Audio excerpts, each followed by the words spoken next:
Россия собирается разместить ядерное оружие на территории Беларуси, что является нарушением договора о нераспространении ядерного оружия.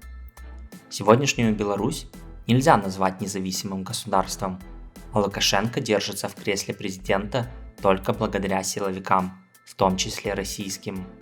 Все, что связано с военной сферой в Беларуси, проходит под контролем России. С территории Беларуси Россия совершила вторжение на север Украины в 2022 году и совершала пуски ракет.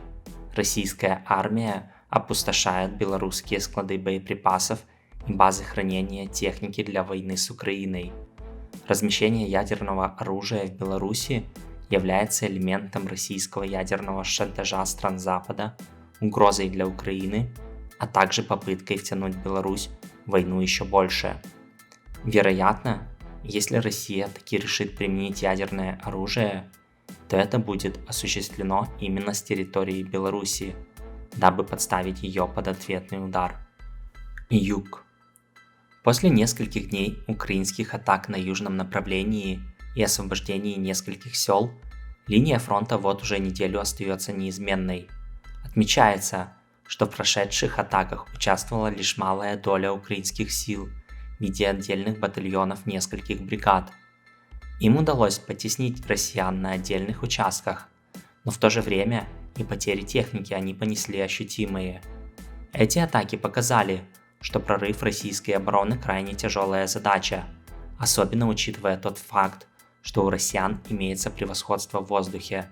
Поэтому вполне логично, что стачивать свои силы ради продвижения на несколько километров или десятков километров является не самой лучшей идеей, когда цель стоит продвижение на сотни километров и освобождение всей территории Украины. Для украинской армии не так важно освобождение конкретных населенных пунктов, куда важнее для достижения цели разгром российской армии. А для этого имеется два инструмента. Первый – прорыв линии обороны и окружение группировки российских войск с последующим ее разгромом или пленением и впоследствии беспрепятственным освобождением земель. Второй – постепенное уничтожение российских сил огневым воздействием. Для этого сейчас и проводятся формирующие атаки, которые вынуждают россиян концентрировать свои войска для отражения украинских атак, а также вскрывать свою артиллерию и резервы. Причем второй вариант, вероятно, перетечет в первый, когда с помощью огневого воздействия российская оборона проредеет достаточно для стремительного украинского прорыва. Поэтому сейчас мы наблюдаем лишь начало битвы, которая может длиться месяцами.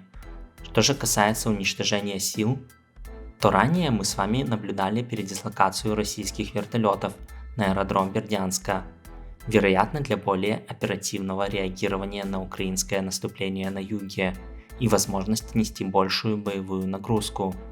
Также поступали сообщения о ударе по аэродрому, и вот теперь появились кадры, на которых видно повреждение здания, но при этом техника осталась цела. В этом контексте стоит отметить, что произвести вертолет можно намного быстрее, чем подготовить пилота для него, так что остается надеяться, что все пилоты успели добежать до здания во время прилета.